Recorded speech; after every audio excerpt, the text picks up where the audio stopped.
Olá, meus amores, como é que vocês estão? Tá tudo de boa na Lagoa? Tudo tranquilo como um esquilo?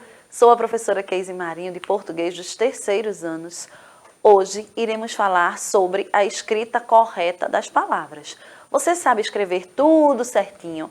Ou você às vezes confunde? Será que é com E? Será que é com I? Será que é com S? Será que é com Z? Você faz essas trocas, você se esquece de vez em quando? Hoje observaremos algumas palavras assim, tá certo? Fica bem atento. Vamos dar as boas-vindas à professora Kátia, que está no chat esperando a sua participação. Bem-vinda, professora Kátia. Obrigada, professora Keise. Sejam todos e todas muito bem-vindos. E já temos aqui a presença de Miguel, de Adalgisa, dando bom dia. Então, fica aí para participar da aula da professora Keise. Olá, Miguel e Adalgisa. Eu estava sentindo falta de vocês, hein? Preste atenção, venham sempre por aqui para assistir às aulas, para participar, para interagir. Um beijo para todo mundo também das escolas aí, a Escola do Leão, Escola Pais e Filhos e tantas outras escolas que estão nos assistindo nesse momento. Vamos também desejar as boas-vindas para a Helena, nossa intérprete de Libras, tornando nossa aula mais inclusiva. Bem-vinda, Helena. Vamos lá, vamos ao início da aula.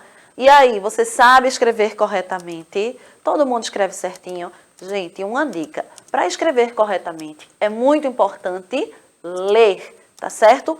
Quanto mais você ler, mais você sabe escrever as palavras certinhas, certo? Por quê? Porque existe uma memória fotográfica. Quando a gente está lendo, automaticamente o nosso cérebro vai fotografando aquelas palavras. E aí, ao escrever depois na escola, você precisa elaborar um texto, fazer uma produção, qualquer coisa que a professora te pedir, tá? Ou uma carta mesmo, você vai escrever para alguém, no WhatsApp também. Quando você vai escrever a palavra, aí você para, ó, e pensa, opa, eu acho que não é assim que se escreve. Eu lembro que eu já vi essa palavra em um livro que eu li, em uma revistinha. Aí você vai e escreve corretamente. Sabia que é assim?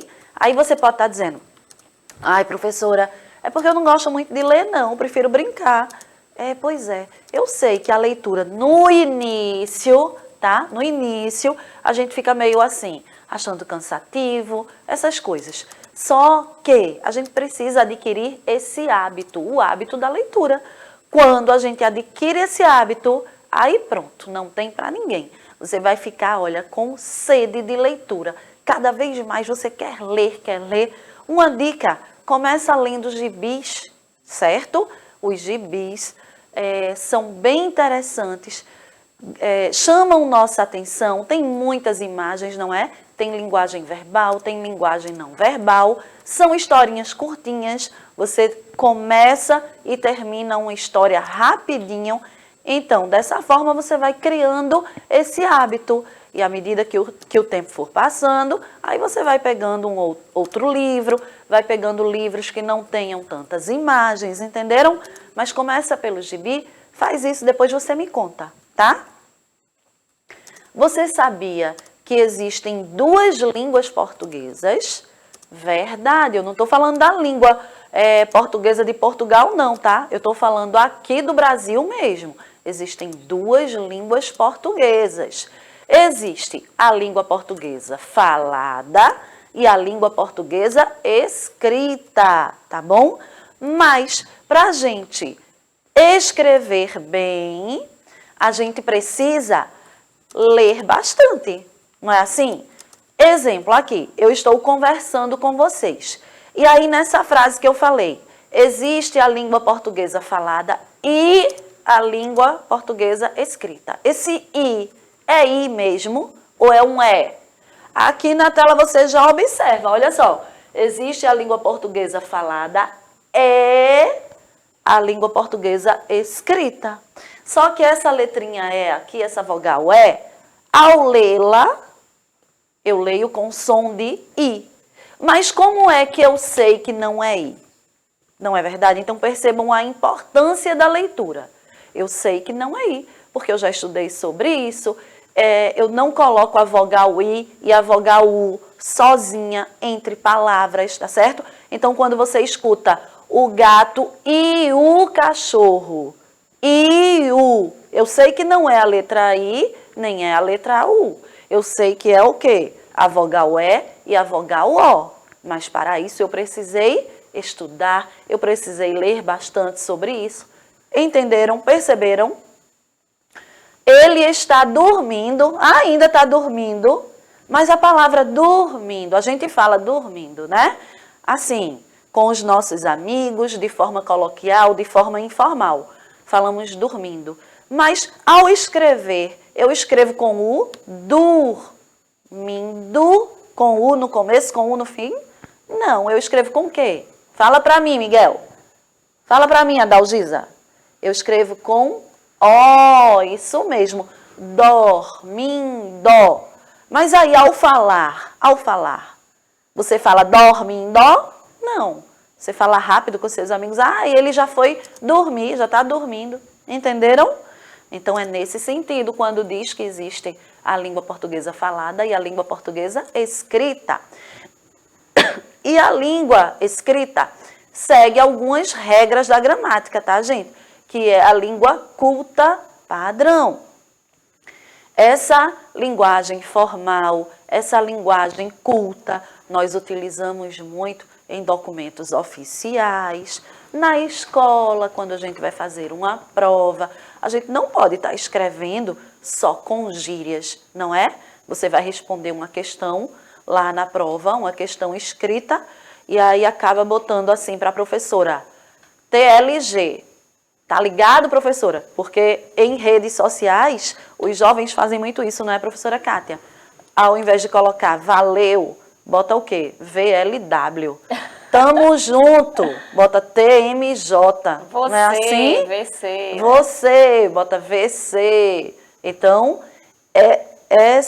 essas palavrinhas assim, que a gente abrevia demais, isso aí faz parte da nossa língua informal. Uma linguagem coloquial, aquela linguagem do nosso dia a dia, que usamos entre amigos, numa conversa informal. Mas numa linguagem formal, a escrita precisa seguir a norma culta padrão, que é aquela escrita, tá, que nós aprendemos na aula de português, não é assim? Aquela escrita que nós aprendemos nos livros de português, nas gramáticas. Então, preste atenção nisso, tá? Por causa do WhatsApp, muita gente acaba escrevendo errado nas provas. Fica atento a isso, tá bom? A língua falada é uma língua viva, não segue regras. Nelas, às vezes, usamos gírias, estrangeirismos. O que é isso, professora? Estrangeirismos são aquelas palavras de outra língua, de outra nacionalidade que nós utilizamos aqui, entendeu? Então, alguém me pergunta alguma coisa. Casey, você vai ao shopping quando sair daqui? A professora Kátia está me chamando para ir almoçar com ela no shopping. Vai ao shopping, professora Casey? Aí eu, yes, professora Kátia. Lógico, claro que sim, entendeu? Então, você acaba usando estrangeirismo. Qual a outra palavra, professora Kátia? Estrangeirismo, uma palavra em inglês que a gente utiliza aqui. Pode ser? Ok, não é? Ok, claro que sim, a gente vai, a gente se encontra. Eu gosto muito, eu brinco muito com my God. Ao invés de falar, meu Deus, eu digo, ai, my God. Entenderam? Então, isso é o quê? Estrangeirismo, não é? Delivery. Nós vemos muito isso no posto. Delivery. Fast food. Fast food, não é? São palavras estrangeiras que nós utilizamos aqui. Até o nome shopping mesmo, não é?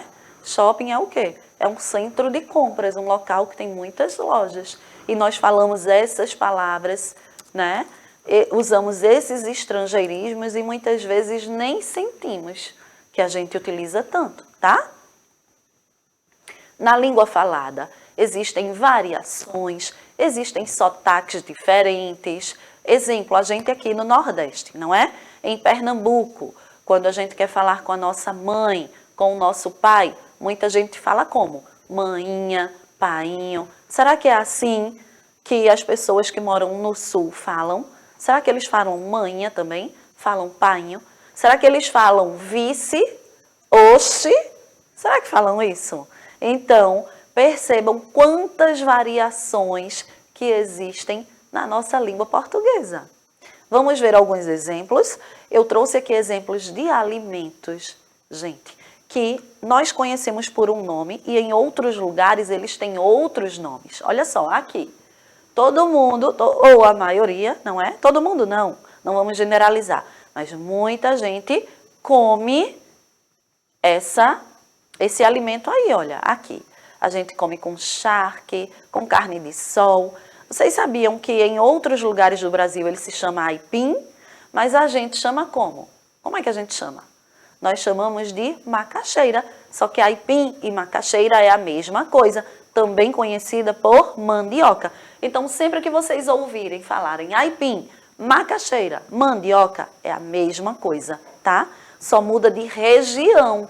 Em cada região, chama-se de uma forma diferente. Essa fruta aqui que eu amo. Foi engraçado, aconteceu isso comigo, hein? Uma amiga minha, que veio de São Paulo há muito tempo, ela disse assim, ai, Keise, será que aqui tem fruta do conde? Aí eu fiquei pensando, eu fiz assim, rapaz, eu nunca vi fruta do conde aqui não, nem conheço. Ela, ai, é uma delícia, tem um monte de sementinhas dentro, não sei o que. Eu fiz, eita, que interessante, né? Aqui a gente tem uma muito parecida com a fruta do conde, que é a pinha. Aí ela pinha, eu nunca experimentei. Aí Miguel já estava aqui dizendo que era pinha, professora não é? Keise. Aí, Miguel, ficou essa conversa entre nós duas, sabe? Eu dizia que preferia pinha, ela dizia, ai, será que pinha é boa? Eu prefiro fruta do conde. E ficou nisso. Quando a gente viu, era a mesma coisa. Fruta do conde é a mesma coisa que pinha. Só que lá em São Paulo, falam fruta do conde. Aqui, em Pernambuco, a gente fala pinha. Não é interessante isso? E o abacaxi. Sabia que o abacaxi tem um outro nome também em uma outra região do Brasil? Sabe como é que o abacaxi é chamado em alguns lugares aqui do Brasil, Miguel? Ananás. Imagina. Tu já imaginasse, Miguel, esse nome, ananás, alguém te oferecer, ah, Miguel, você quer um pedacinho de ananás? Tu ia dizer o quê? Eu ia dizer que não queria, porque eu não ia saber o que é. Mas aí agora eu sei que abacaxi é a mesma coisa que ananás.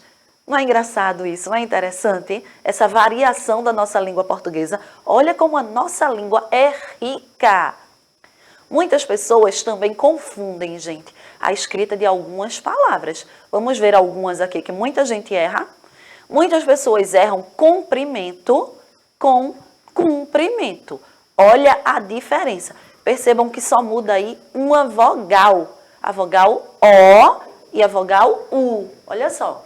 Com O, comprimento, é o ato de medir alguma coisa. Então, eu vou medir o meu tamanho, o tamanho de uma mesa, de uma parede. Eu vou saber, então, o comprimento. Quando eu vou falar com alguém, cumprimentar alguém, olá, bom dia, boa tarde, boa noite, é o cumprimento com U. Perceberam que uma letrinha só, uma vogal só, faz toda a diferença. E a diferença de soar e suar. Também, olha, muita gente erra nisso, hein? Muita gente, depois de correr bastante, aí diz assim, ai, eu soei muito. Não, você não soou muito, você suou, tá? Muito. Porque soar com O é o barulhinho que o sino faz. Blém, blém, blém. Isso é soar com O. Quando a gente corre bastante, a gente está fazendo uma atividade física, a gente sua, a gente não soa. Entenderam isso? Presta atenção. Ninguém sai pela rua, blém, blém, blém, blém. Se você sair assim pela rua, aí verdade, você está soando. Mas você não faz isso. Você fica o quê? Suado, com O. Entenderam? Gente, ainda tinha muito mais coisa para a gente falar sobre isso, sobre esse assunto, mas não dá mais tempo. O meu tempo acabou. Fica para uma próxima aula, tá? Um beijão. Não saiam daí porque tem muito mais. Amo vocês. Tchau!